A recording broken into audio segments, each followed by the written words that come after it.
of pressure off each knee. For more information on managing pain, visit fightarthritispain.org, baby. This message is brought to you by the Arthritis Foundation and the Ad Council. COVID-19 is a severe lung infection.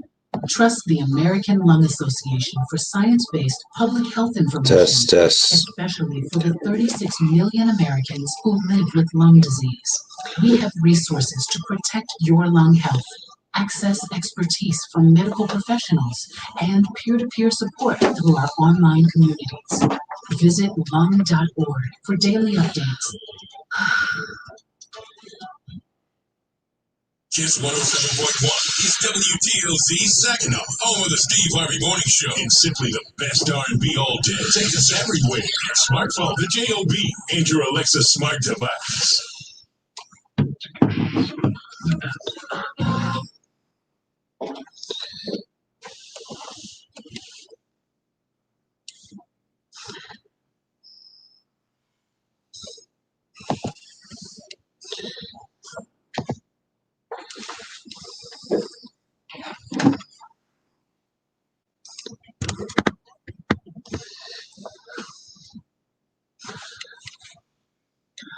Well, good evening, Saginaw. This is Straight Talk. You have tuned into another hour edition of Prolific Conversation as we are going to be talking about, does systemic racism yet exist in this world? We've had a number of high-profile politicians that have said that it does not exist. Also, some commentary by the man of the hour, Charles Barkley, who always seems to be putting his foot in his mouth. We'll talk about these conversations and more. I hope you guys have an amazing Sunday. We are finally getting what feels like a little bit warmer weather.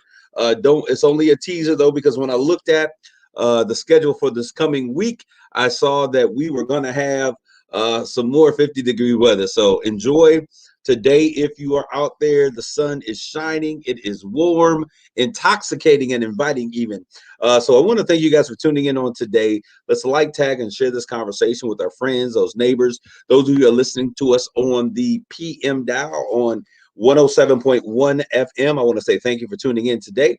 But I need to know what your perspectives are that are out there. Those of you who are out there, I want you to engage in this conversation with me so that we can get somewhere. And we got a lot to talk about. So I'm going to get right to the heart of things. You know how we start off every single week. We talk about what's on my mind. And so I want to just kick it off right there. Florida voter restriction laws. I'm not going to say that there's reformation or voter reform or any of those things. This is voter restriction laws. They said that there were 0 cases of voter fraud in Florida during this last election. And it seems crazy. It seems like it was light years ago, but it was only just a few months ago in 2020, November of last year, that we saw this happen. And as a matter of fact, the governor was touting and the state officials that they were, 0 forms of voter fraud or anything that took place, one of the best elections that they've ever had. Yet they see a need for voter restriction laws to be in place. Good evening to all of you tuning in on social media out there. And this is all propagated. Somebody says, what words can never hurt you. It's just a lie. President Trump was just giving a lie. He was just lying. And so it would eventually die out. But what we're seeing now, and the sad thing about it is that we're seeing that these lies are now taking the form and becoming a part of legislation. We saw that happen in Georgia. And now we're seeing this take place in Florida. They said there were about 1 million more Democrats that voted in this past election in Florida over the Republican Party. And it was so funny. One of the senators, I think it was a senator, that said, "Please don't Georgia my Florida." And I thought that was an interesting statement, saying don't do to Florida what y'all did in Georgia in terms of those restriction laws. We're in the house today with my producer, the main man, the Rob Father. Rob, why don't you give a shout out to those who are out there listening? They want to hear your mellow voice on the airwaves on today. What's up, everybody? Rob Father here. Happy to be here. Happy you're here too, Kareem. That you're all well and good. Yeah, doing well here. The sun, I'm a fire sign. For those of you who are out there, I was born in the summer, in the sun, in August. And so when it gets warm outside, that is when I'm at my peak. I'm at my best. But we're going to continue. So the next thing, Andrew Brown, we've seen this, the funeral of Andrew Brown, the young man, I think it was 42-year-old that was shot and killed in North Carolina. His funeral will take place on tomorrow. And if you've been paying attention to what's going on, this situation, Rob, scares me more than any of the other things that I've seen, because it screams and it reeks of police cover up in a way that we haven't seen the others take place. For those of you who are out there, it is they've only shown the family a short 20-second clip of the video. They're saying that, hey, in 2 minutes, this whole thing started and ended. There's not much to see here, not much to see here. The judge, they took it before a judge. The judge ordered that they would not be ordered to release any more additional footage to the public. However, the family may be allowed to see additional video. And then we're talking about video. We're talking about the body cams that the officers are having based upon what we have seen or we've heard, because we have not been afforded the opportunity to see. But based upon what we have heard, they're saying, hey, this was a hit kill. This was really a setup, a murder. This guy comes in, he's shot in the back of the head, execution style, while his hands are on the wheel. So I don't know how we're going to move or progress from this. I think a lot of people, and this is why I was so hesitant of singing Kumbaya and, you know, Ding Dong, the witch is dead, after the Chauvin, excuse me, thank you. My producer always tells me his name is not Derek Chauvin, it's Derek Chauvin. But Derek Chauvin, I wasn't so inclined to just jump for joy and do backflips, because we had so many things going on. And here is another example of why we have to continually be vigilant and remain focused on what's going on. Rob, what's on your mind? Well, I was thinking that it's not so much the Andrew Brown situation that got me to keep me from shouting Kumbaya. I know about the court process of appeal. Absolutely. And it's just a matter of once this thing is dead and done, when the appeal process has stopped and when the judge is finally make something happen. So it's just, okay, first leg is dropped, the first shoe is dropped, but the second shoe is not dropped yet. It's on the way. Right. So we it's tough for a brother out here. I remember the show. What was the name of the show? It's hard out here for a brother. It is hard out here. It is hard to breathe.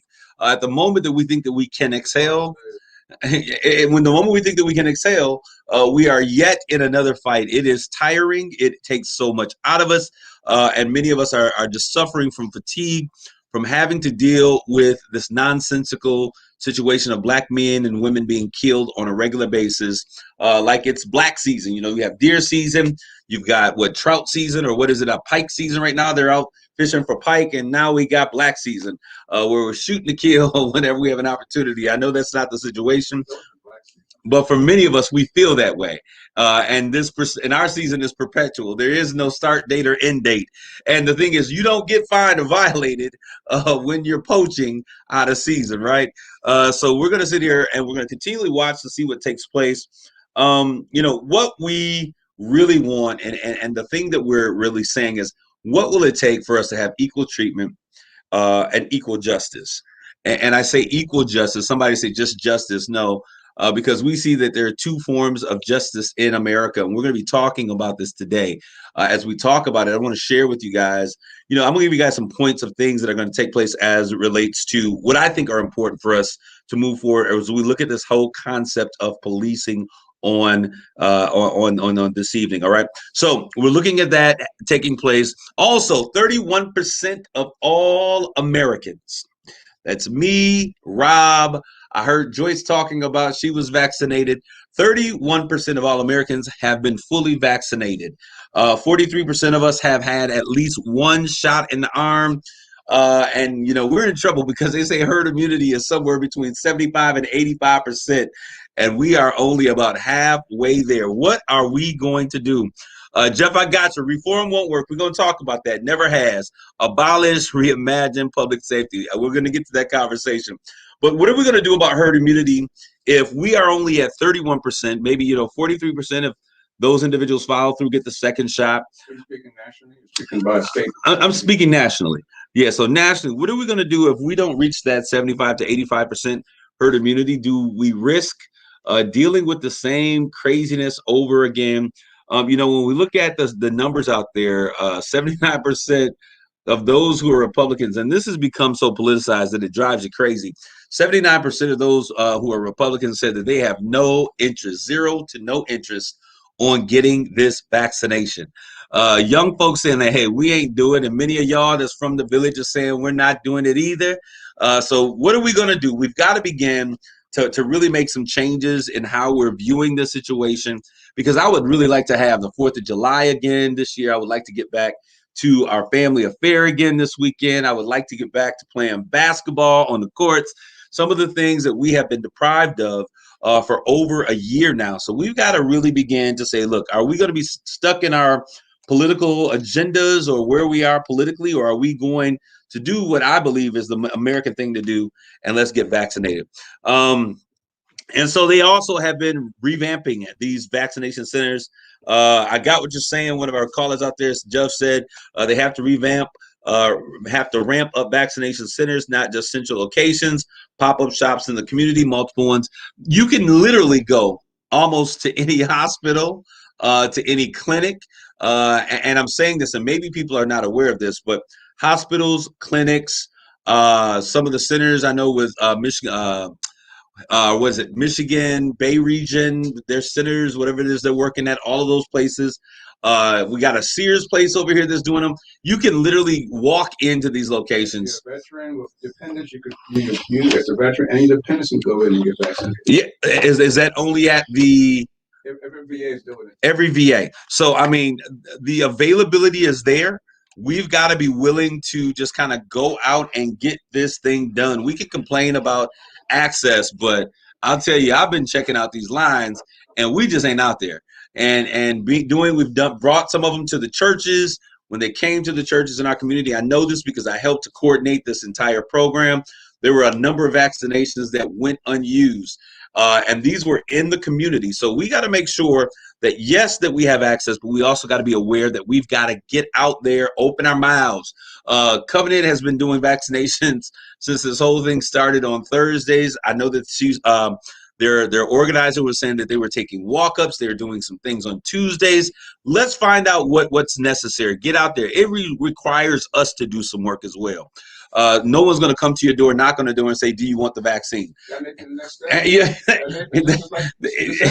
You know, absolutely. So we may end up doing like the census, rolling down the streets with ice cream music, and come out and get the vaccination. Talk to opinion or give us kind of monetary incentive to young people, because a lot of them will not be investing, and they're our future. So as long as they're not getting vaccinated, we have a problem. It's sad this whole thing is politicalized, though, because I'm thinking, if we have a Republican president, let's say if Trump was president and this was, under his administration, maybe more people get vaccinated who are Republicans or who are absolutely. So this whole thing is politicized. He's always making sure I get my words right. Politicized. There we go. But you know what? I just said that I was joking. But one thing that we always respond to is the ice cream man coming through the community. And so maybe we get the ice cream trucks out with the music, and we set up rolling vaccination shots. No ice cream for you unless you get a shot. You come out, get a free ice cream and a vaccination. But and I think I've shared with you guys. I had Rob and I are both fully vaccinated. He got the 1-shot deal. I took the 2-shot Pfizer. And my first shot was amazing. No response. My second shot was great the first part of the day, and I could feel my energy leaving. And after that, I was out for a couple of days. I could not stay awake. But I had no pain, had no fever, no aches, not even any pain in the arm that I didn't feel it going in or any soreness after. So it's been a great experience for me. Other than a little bit of sleep that I probably needed anyways. So we want to encourage you all, stop being afraid, stop listening to old wives' tale, and let's make that decision. All right. Also, now, this is good news. I was looking at a study, and I've been working with some corporations on reaching out to Black communities in various ways, creating pipelines of talent for African Americans to work in areas that typically have not been areas that we work in. And there had been a new study that has been released with information saying that corporate America, we're in a stage right now where corporate America is really looking to hire more Black people in sectors that are where we're underrepresented. And this is coming from NSBE, which is the National Society of Black Engineers, and I'm going to say this like this, MB, National Black MBA, Bachelor of Arts Association. So it's NMBAA. These two organizations have put together this and said that they have had a threefold increase on requests from corporations asking to bring Black candidates to the forefront so that they can begin to interview them. Now, let me tell you, I'm going to say something. If you remember the word affirmative action, when we talked about affirmative action, that two-letter word, that phrasing, they did with it because, hey, there's no need for affirmative action. It is actually against the system. Many folks felt like the best person wasn't getting the job. You would get a job just because you were Black. But it spoke to a particular area. And honestly, if you look at the numbers, the greatest benefactor of affirmative action were white females. And it spoke to an issue that exists in our communities, that many of us are talented. We have gone through, we've done the work, we've are hard workers, we have excelled in our educational endeavors. However, one of the key barriers that keeps us from entering into job markets is the awareness gap. And the awareness gap simply means that we don't know that certain jobs exist. Now, I'm going to tell you, as it relates to this particular thing, there are two companies that I've been working with, particularly here locally in our community, that are acknowledging the fact that they have not performed to the level that they should as it relates to our Black community, and bringing in Black talent and working in Black communities. And I'm going to, that was HSE, Hemlock Semiconductor, and the Dow Chemical Company. I've been working with both of those companies as it relates to bringing in opportunities for be it young Black youth to get involved with those companies, to be trained, to receive opportunities as it relates to co-ops or internships. And also, how do we begin to engage them at an early enough age that we can begin to get them excited about STEM, science, technology, engineering, and math, also the arts, so STEAM, and also how can we create pipelines that we're beginning to challenge children. I said this a number of times. If prisons are formed at the age beginning at the third grade, based upon third grade levels and dropout and recidivism rates and things of that nature, they'll look at those and say, this is how many prisons we need to build based upon third grade. I think that if they can project how many prisons we need to build, we can project how we can begin to develop engineers and chemists and presidents and CEOs and all of these other things if we have the resources. And so these two companies, I'm going to give a shout out, kudos to both of them, are recognizing a need to make investments. And both of them have made sizable investments in our community. They've made commitments for sizable investments that are going to impact you and I kids. And these are kids that you've got to be a part of the inner city, the Saginaw, not ISD, but Saginaw Public School District. That means that if you're in a high school, the high schools we're talking about are Saginaw High and Arthur Hill. And then it would be Thompson Middle School and the elementary schools that are part of the Saginaw Public School District.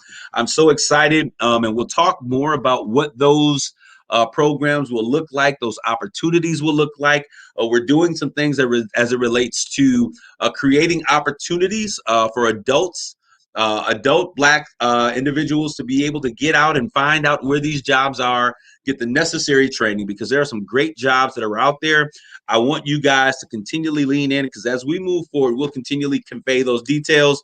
As a matter of fact, I'll be doing some quote unquote TED Talks with the CEO of Hemlock Semiconductor, Mr. Mark Bassett. He is giving me a full throated support in terms of doing what is necessary to bring some equity and inclusion so that diversity, we can reach the touchdown of diversity as it relates to employment opportunities at Hemlock Semiconductor. And so I'm excited about those conversations that we can begin to see some change happen. So this is a season of change. And even though things aren't happening as fast as we would like to see them happen, there are some corporations out there who recognize that this is the time for change. I need everybody that's listening to me right now, I need you to realize that this is the season for change, and don't let that go. That means that as soon as this weather breaks a little bit, we got to get back out. And even if no one gets killed, we got to hit the streets and still demand equity and inclusion, that we want to be at the table. I think this is a time that we don't stop, because with all of the changes that have happened, or all of the concepts or talking of change, as it relates to the system we're going to talk about today, the criminal justice reform, we have seen some zero of real significant change to take place in that particular system. So we've got to begin to just make sure that we're keeping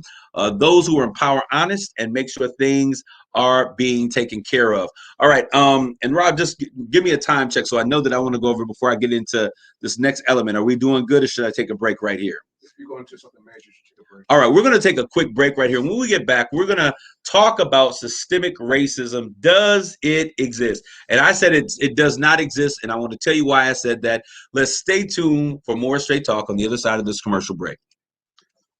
Straight Talk with Kareem Bowen on KISS 107.1. It's been a challenging year, and Consumers Energy knows asking for assistance isn't always easy. Thank you for calling the Assistance Center. How can I help you? Hi, I just got my most recent energy bill, and I'm not sure I'm gonna be able to pay it. It's been a really challenging year. That's how I felt when I got that last consumer bill. I'm like, what is consumers doing? Energy and other bills. Call 211 or go to mi211.org. It's finding the clothes that you love in just the right fit and size. And Those of you listening, we're going to get right back to this conversation. We're taking a quick break. Our experts hand select pieces so you can get the ease of personal styling from the convenience of home. Every piece is curated just for you, for staying home or on the go in your unique style.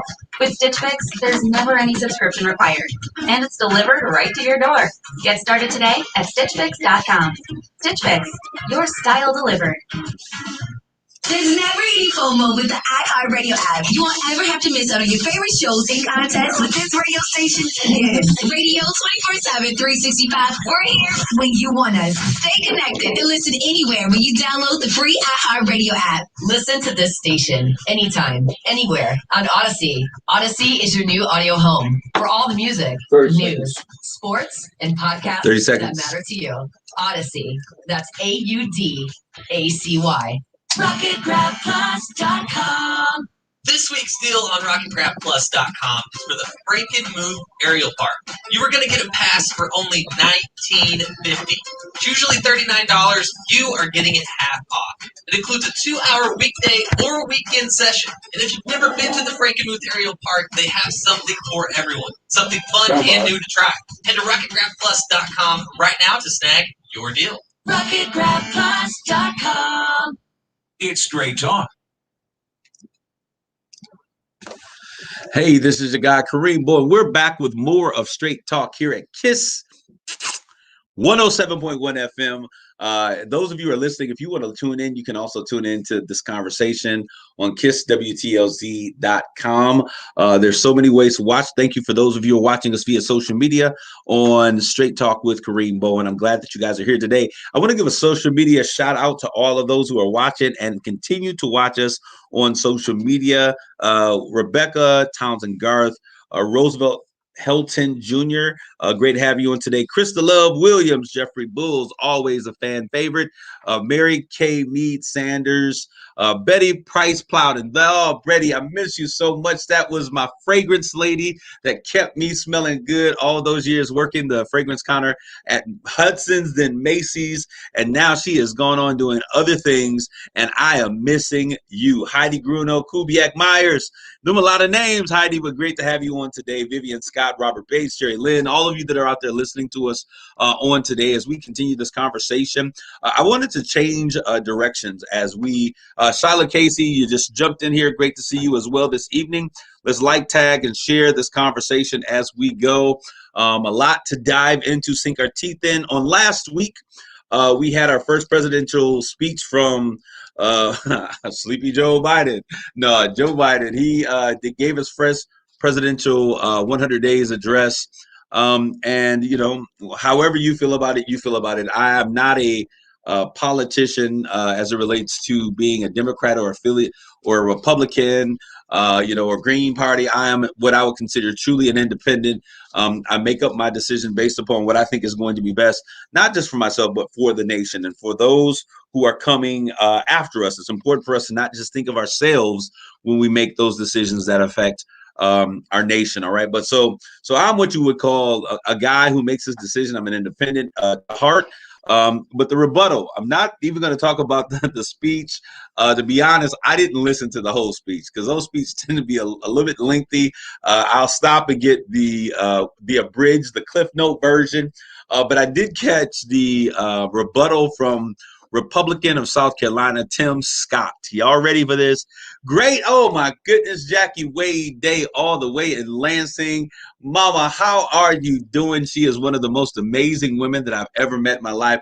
And I'm going to give you your flowers while you're on here right now. I know next week is Mother's Day, but Miss Wade Day, when I first was starting out representing professional athletes, we were doing a camp here, and I think we were bringing in like Lisa Leslie and some other athletes coming in.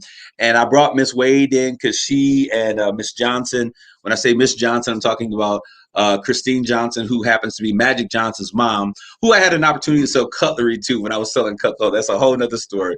But anyways, she and Miss Johnson came in, and they kind of just showed me the ropes, said, "Hey, son, this is what it is."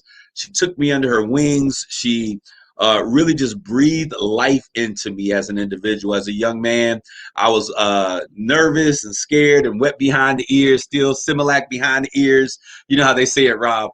And she came in and she really poured into me. And I want to thank you, Miss Day. I did not expect or anticipate that you would be on here today, but you are here today. Everything that you taught me, everything that you showed me about systems and setup and operations and accountability and character and integrity and all of those things that were important in business and how you manage people and how you manage situations and everything that got entrusted into your hands.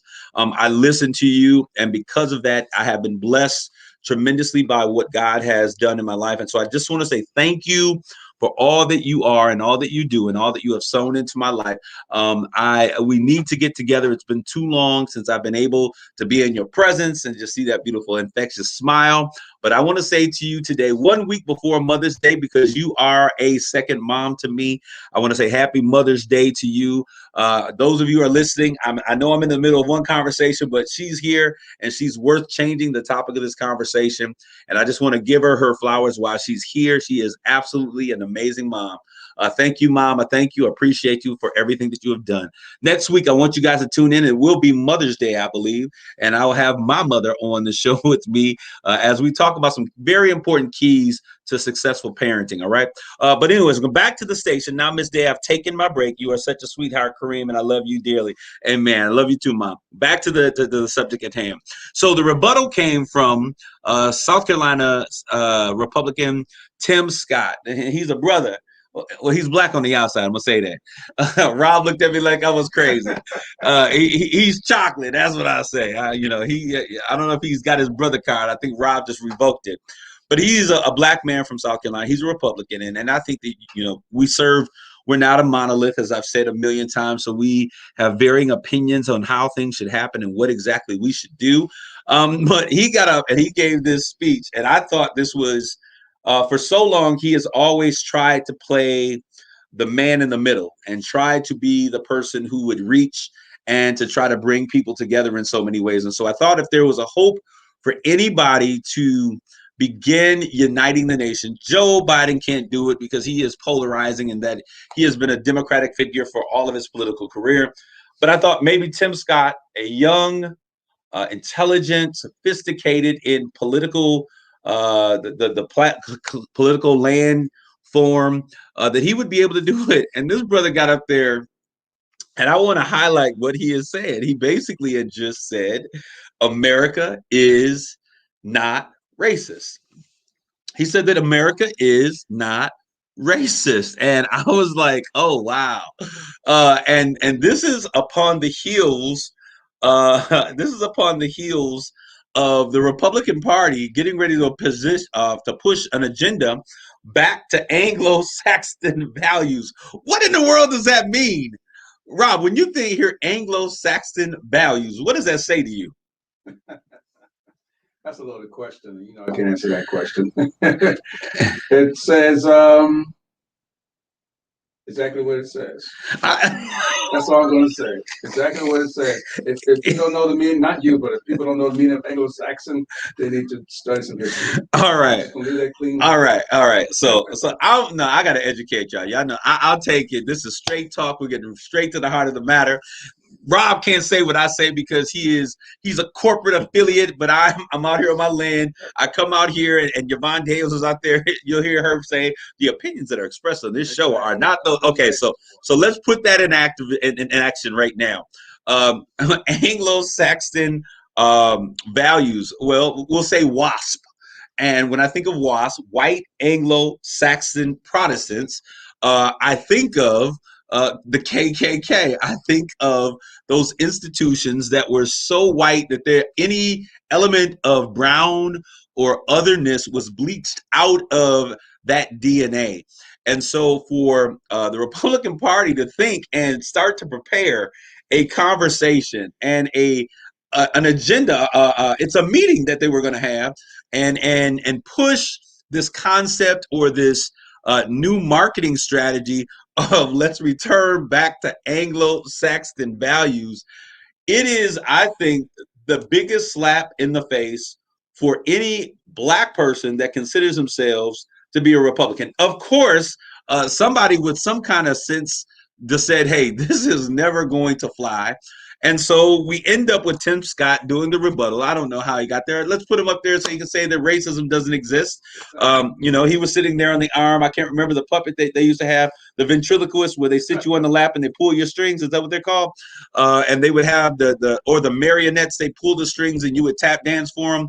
He became the tap dancing pancake for the rebuttal and said that America is not racist. Okay, I had to say that one again. Absolutely, Miss Day. It was disgraceful for him to say that. However, and I need to say this, there are other high-profile Blacks that are falling in the line. Not a whole bunch of them, not a million of them, but we also have Daniel Cameron, and you all know Daniel Cameron. I think he's somewhere with his head in the sand like an ostrich, following the situation that's going on with Breonna Taylor. I think he's probably trying to make sure that he's covering himself because there is a federal investigation that is going on into the decisions why certain things were happening in the state of Kentucky as it relates to Breonna Taylor. And it's so sad because this is only going to prolong justice for Breonna, but I believe that this will ensure that we will get to the truth of the matter and we'll find out exactly what took place. So Daniel Cameron said that, we can, the people of Kentucky can go ahead and they can ignore, this is the word, ignore racism because racism no longer exists. And guess who he used as an example of how we can ascend to higher heights? Himself. In my experience as this chocolate brother, I realized that racism no longer exists. And he did his song and his dance. And he tap danced right off the side of the stage. Y'all couldn't see that. I'm sorry, y'all. Y'all couldn't see the dance that I just did, the old hokey doke dance that we do when we're performing, the Chicken George dance, as I would call it. And so Daniel Cameron, institutional racism does not exist. But there's also individuals out there. And I'm going to say this next person, Candace Owens. And I know her name is very polarizing. Oh, yes. I think the whole Congressional Black Caucus is in the sunken place. Oh, Jeff, not the whole Congressional Black Caucus. Well, you know what? My girl, Angela Rye, is no longer the leader of the Congressional Black Caucus. So if you want to say that and we're going to tank them all, I'll let you do that. But Angela Rye, And y'all tune in to Sophista Ratchet, her podcast. I think she's one of the phenomenal voices out there in the Black community. She is a young woman who is given direction and insight. But when we look at this, Daniel Cameron, Candace Owens, I've seen her in a number of settings. When I first heard this, Sister Rob, like blood boiling, like on 190 degrees, I was, it was crazy because I had never heard anybody talk the way she did. Now, she got a big snub and wasn't invited to the Republican convention. And so I was wondering how that would impact her. And she has kind of tempered herself to some degree. But she, her statement, she says a lot of things that has a lot of sense. But surely she's somewhere lost in space. And I think somebody needs to send out some information to help us get these folks back. Either we cut ties or bring them in. But I really I want to like her, Rob, because I love the fact that she's intelligent. I love the fact that she does have her hand on a number of issues, because sometimes, and y'all got to be real with this, there's some things and some conversations that we have when we talk in the village that we don't want to necessarily own up to. I think one of the situations, and I'm going to just say it, whether you like it or not, the sister in Ohio, is Ohio, the 16-year-old girl? Come on, that's one. Y'all got to take one for we got to own up to that. When the police got there, she was not acting like a 16-year-old, and she got shot because she was getting ready to attempt to kill somebody. And so I don't feel that situation is the same as others. Somebody say, if it was Becky, would it have been the same? I don't know. But I'm sure the girl in the pink jumpsuit that was on the car getting ready to get sliced thinks that police officer was a hero. So I cannot stand, and I won't say that is one of those things. But Candace says some things that ruffle our feathers. But I think that there are some things that this young woman, if given a little insight, come on, let's put our arms around her. Because if we could help her to understand historically some of the things that she has that she does not understand, I think she could be a great advocate for someone who is not to the left or to the right, but really just speaking the facts about being Black in America. Yeah, Rob, what's just you got that crazy look. I'm telling you what I'm saying, but go ahead, Rob. Kareem, there's reasons why we don't invite people to the cookout. There are reasons why we extended. Man, y'all gave Grand Home some buffs and invited her to the cookout. Well, I'm not from Michigan, so I go ahead. Excuse myself for that one, but we are generous people. Black people are generous people. We can extend and forgive. Absolutely. But if you reject that forgiveness, if you reject the things that we're offering you, you still do what you want to do, what's the point? And then all of a sudden, now you want to join us because now your feelings are being hurt. Now you're realizing what's going on. It's too late now. But no, come on. She's now this was something. If you want to, you can go find Candace Owens and give her a big If hug. this was a James Earl Ray or somebody that was a bit more mature, she's young, and we have all said and done things as young people that we didn't understand. And also, the sister's not stupid. Now, she has carved a platform and a show and some other things from the opinions that she has been able to make. And so she's not completely stupid, but however, I think that she's going to find out that the island that she just purchased, it can be very lonely when you're there by yourself.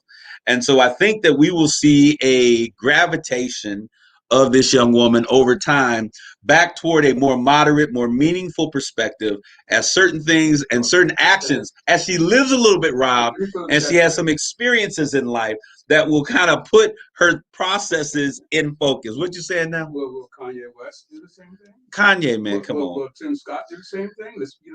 Isaiah Washington. This is not a PSA. This is not a PSA for mental health and abuse. Kanye needs. We all come on now. We all know that Kanye has some mental health issues, and that is a whole nother situation in and of itself. And I would never make fun of it, but my brother needs probably. I'm talking about the politics, the political. Absolutely. And whatnot, and that's where Candace Owens is sitting at. Some of these people are intelligent, yes, but if you are going against the thing that is for you, that's for your benefit, and you're pushing against that, I can't see myself, But this is where that conversation about us not being a monolith, that we are not a one-trick pony. We are very different, and so people have been exposed to so many different things in life, and it's funny, and I want to have this conversation. I'm glad we're talking about this, Rob, because what is funny is I've talked to a number of young people. Yeah, Tim Scott, he was so upset and shocked the fact that he became Uncle Tim. Not Uncle Tom, but Uncle Tim. But I talked with a number of young people, and to my surprise, a number of them don't understand really the historical perspective of racism, and this is important. When they hear it, they ignore it because it doesn't apply to them. Well, it doesn't apply to them in the same way, and I would have to agree with many of them that if they were to look at society based upon their world, that means the kids that they grew up with, the neighborhoods that they grew up in, and the friends that they have. The younger white population in most cases in mainstream America, we got those extremes that's up in the hills of Kentucky or wherever they happen to be. If you're from Kentucky, I don't mean anything by, but we know it takes place in the hills. Let's just get real. All right. So, but we look at those individuals and they will fight. I've seen these young white guys and black guys. There's a different relationship that exists because these kids were brought up and were in the same community and attending the same schools and living next door to each other. And they've had the ability to experience and have self-expression and create relationships that are very different than what we would see traditionally growing up, if you were growing up in the 50s, 60s, 70s, and early 80s. And so the idea of, and this is why this conversation is important, the idea of systemic racism to them, I'll tell you, one of them said to me, he's probably early millennial, Y-Jenner said to me, like, I think that a lot of things that we hear that are racism or are racist or are systemic racist aren't really racist at all. And when they said that, I was like, how dare you? If I was, a woman, you probably clutch your pearls. I didn't have no pearls to clutch. I clutched my diamond watch. I'm sitting there like, what in the world? But as I began to investigate and have that conversation with them, I began to realize that on many individuals in our young people, history, the fight, the movement is lost. This is why Robin DiAngelo's book, White Fragility. White Fragility, get it. I'm on my second chapter now, and even in the preface and the first chapter, she gets it. She gets it. As a white woman, she gets it. And I wish more people would read that, and they could just ask the question about history. The reason why we know the history, or other people know the history, but they choose to ignore it because there's fears about it. That's why when we talk about race, people are afraid to talk about race because it's a sensitive issue. I don't know how to deal with that. And I think that, and when we look at that, and we're looking at that conversation, we're really talking about, white America having that fear. And I completely understand why you would have a fear considering the atrocities in your history. I wouldn't want to talk about all the dirty laundry. Papa was a Rolling Stone. Let's not talk about all the kids Papa got. That was my daddy. Y'all leave. I'll talk about my daddy, but y'all leave my daddy alone. About everybody. Everyone. A caller out there, Jeffrey Bulls out there, social media said they don't know because too many of us live in denial. Jews teach their history tirelessly. Uppity black folk. You call them uppity black folk. Don't. We think we can achieve past racism. Jeff is right. Jeff, we are giving you the gold star for that comment on today, Jeff. You are absolutely right. We think that if we work hard enough, we live in the right neighborhood, we wear the right clothes, we drive the right car, we live in the right zip code. That's why they came up to 90210. If you have the right zip code, that everything you can achieve past racism. And what we'll see is that is not the case. You're right. So that is not the case. And so we failed to do. And I'm glad you said the Jewish community. And I'm not going to go into my I almost went to Nick Cannon, and that would be a whole nother conversation. We would all be banned from the radio. But the reality of the situation, they teach their history to their children. When they have a bar mitzvah or a bat mitzvah for guards, it basically means son of the covenant. Bar mitzvah means son of the law. Mitzvah is the word for law. When they have their bar mitzvah or bat mitzvah, it is really a coming of age, and it means that they are spiritually at a point, usually 12, the age of accountability for them. And now we need to listen up because this is a good program that we need. We need a rites of passage program in our community.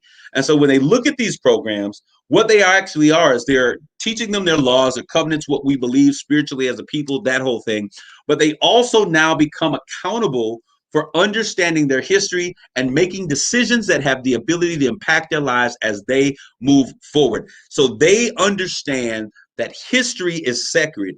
I was taught by Mr. War, what is history? Records of the past. What is the purpose of history? To keep from making past mistakes. And so we don't teach that kind of history. We're not. Because I made sure my son. I mean, you know, some of us do, but a lot of Black families know this because we were taught by our parents. So when I said, well, I became a father, make sure my son did it. And when I found out his schools were not doing it, I made sure, and his mother and I made sure, here's what our history is.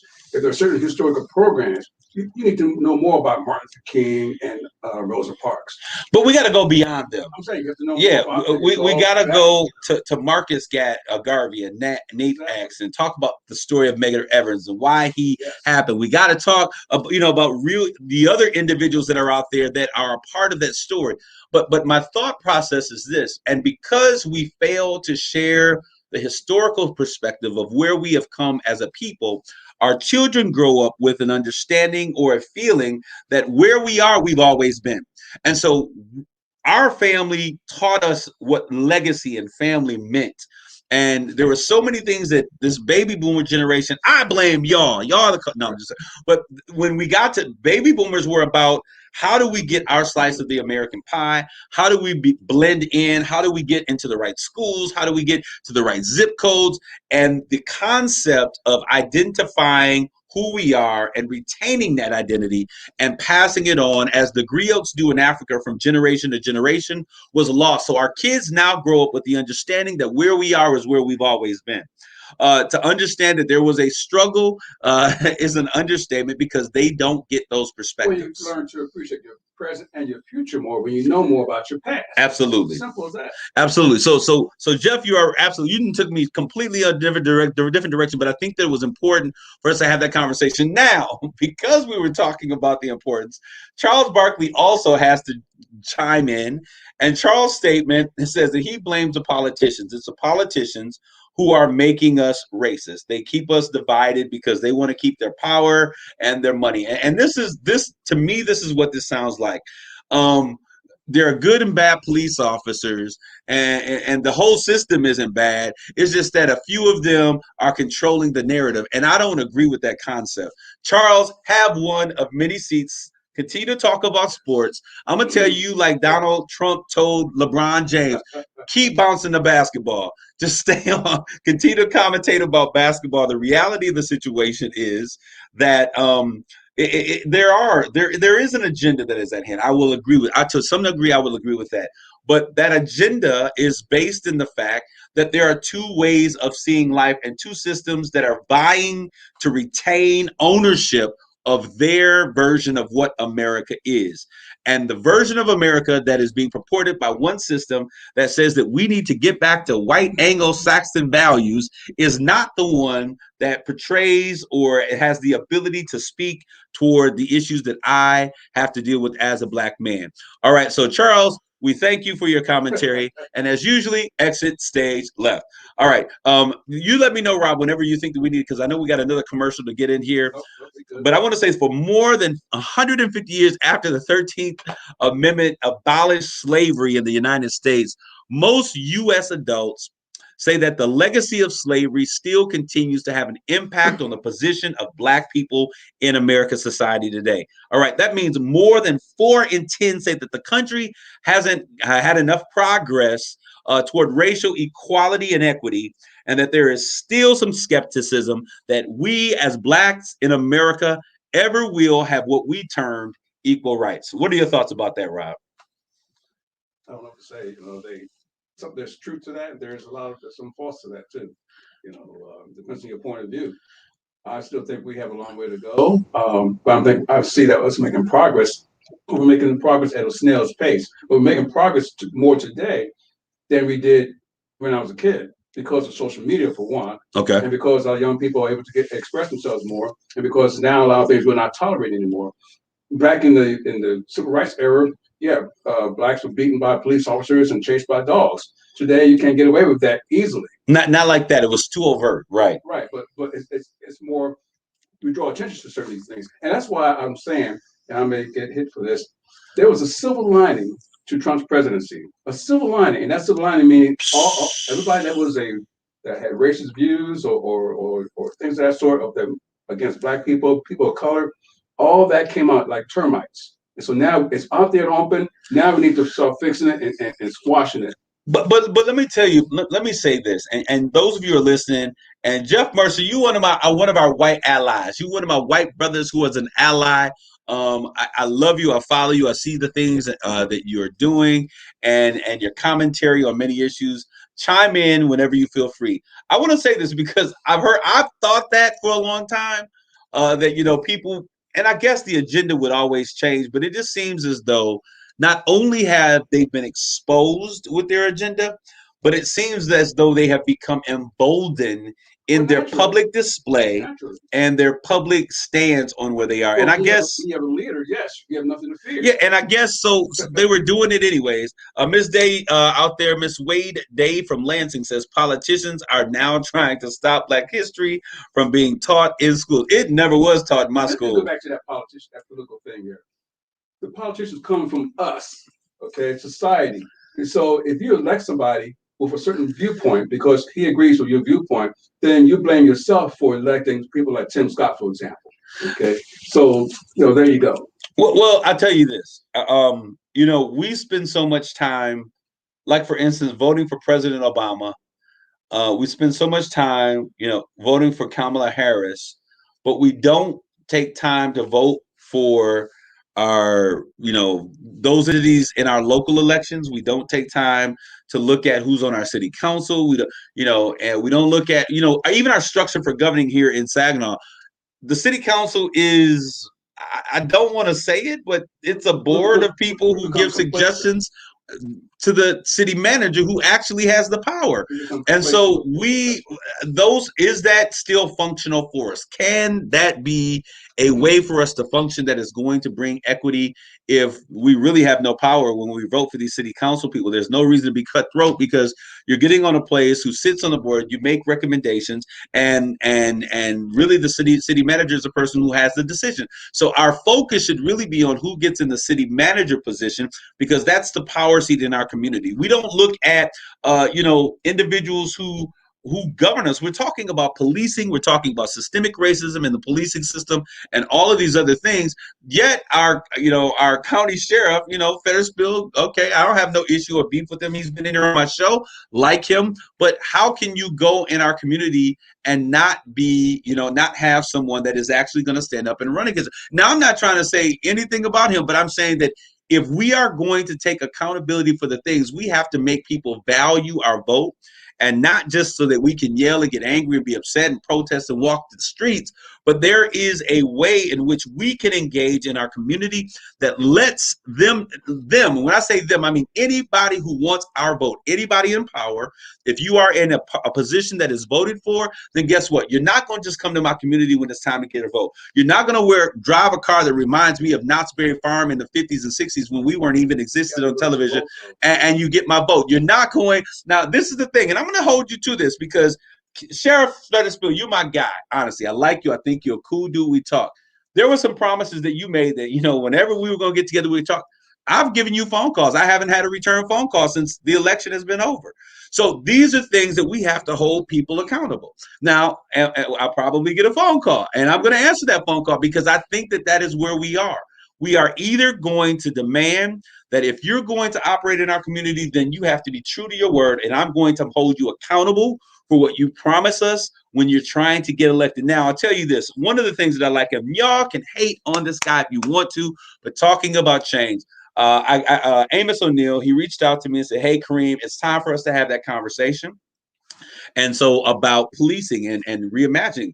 So I'm going to put together, I'm going to take a lead because he's a politician. We need his influence, but we need individuals who are ready to make a change. Jeff, you're out there. There are a number of you who are out there. How do we begin to bring reform as it relates to policing and reimagining what policing is and the whole justice system? We've got to begin to organize. We've got to begin to set an agenda, put a plan together, and then bring people together that have the ability to effectuate change. And so I'm going to do that. And I want to thank you, Representative O'Neill, for bringing it to my table. table saying we cannot let this die.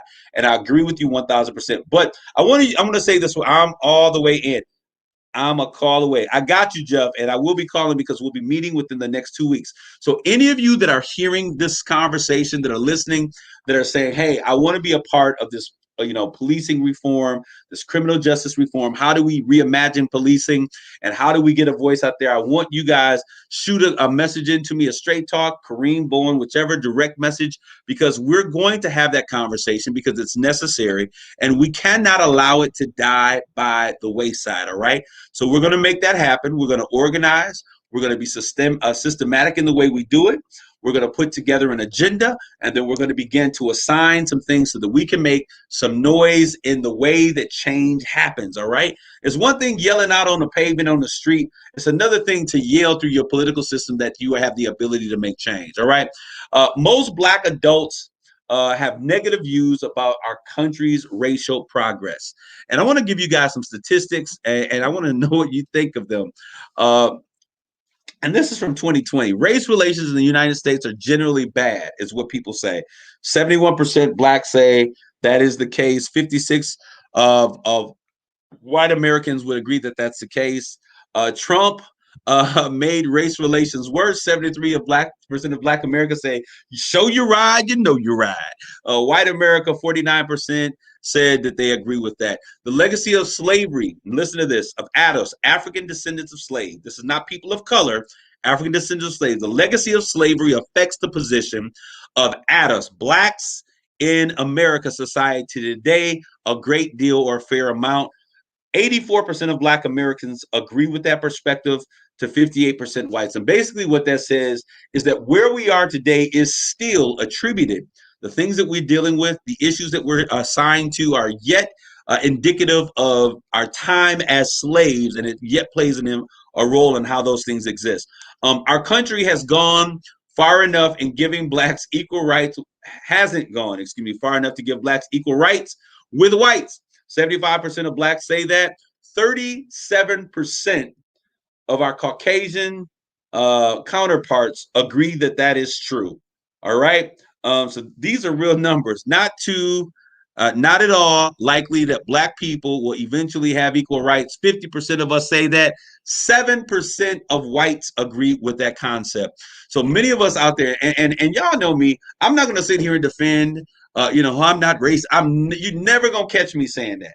But what you will catch me saying is that I believe in bringing everyone to the table. I believe in bringing some unity. I believe in working together. I believe in the spirit of collaboration, but I will never compromise. When we compromise, we lose our integrity. When we collaborate, we bring the best of us to the table so that we can make a fair and equitable decision in terms of how we're going to operate. All right, so systems are changing, but not fast enough or far enough. Not one significant change, as I said at the beginning of this, have we seen major change in terms of policing. And the question is why? I got 4 minutes, and I'm going to give y'all my 2 cents in 4 minutes, if y'all don't mind. Just listening real quick. Here are some things that I think that we need to do in order to really bring change in how we see the system of policing and the systemic racism that exists inside of our criminal justice system. We need to employ more oversight. Number one, employ more oversight. There is some oversight that we see that exists at the federal level, but we need to bring that type of oversight to states and local municipalities so that they can gain more oversight. We need community oversight and CAB boards, community action boards that have the power to actually launch and give recommendation for investigations. And this whole idea of qualified immunity must be thrown out of the window for police officers. We'll talk about that in a second. Number two, so the first thing is employ oversight. Number two, we've got to increase or improve our data collection. What does that mean? That there are 18,000 police departments across the country, right? And in these police departments, we have to be able to have a national database on the incidents of police misconduct to prevent officers from being fired from Minnesota and going and picking up a job in Miami. So there has to be some uniformity in terms of how these things happen. Mandate tracking of civil rights settlements and force compliance for agencies that do not handle or will not agree with doing these things. Number 3, we've got to address racial bias. Racial bias are the natural biases that we have based upon where we come from. And contemporary policing only exacerbates, excuse me, y'all help my tongue. It only exacerbates them and allows us to see those biases in a very new way. Number 4, and I'm going against the timeline, we've got to end qualified immunity, as I said before.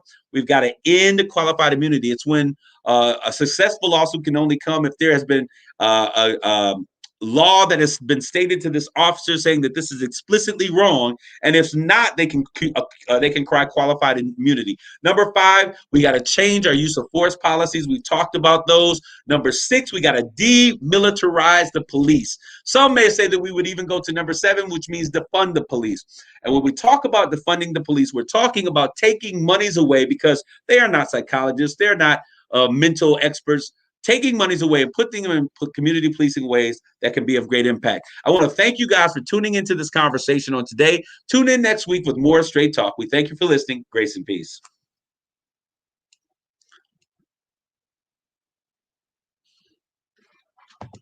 KISS 107.1. The views and opinions expressed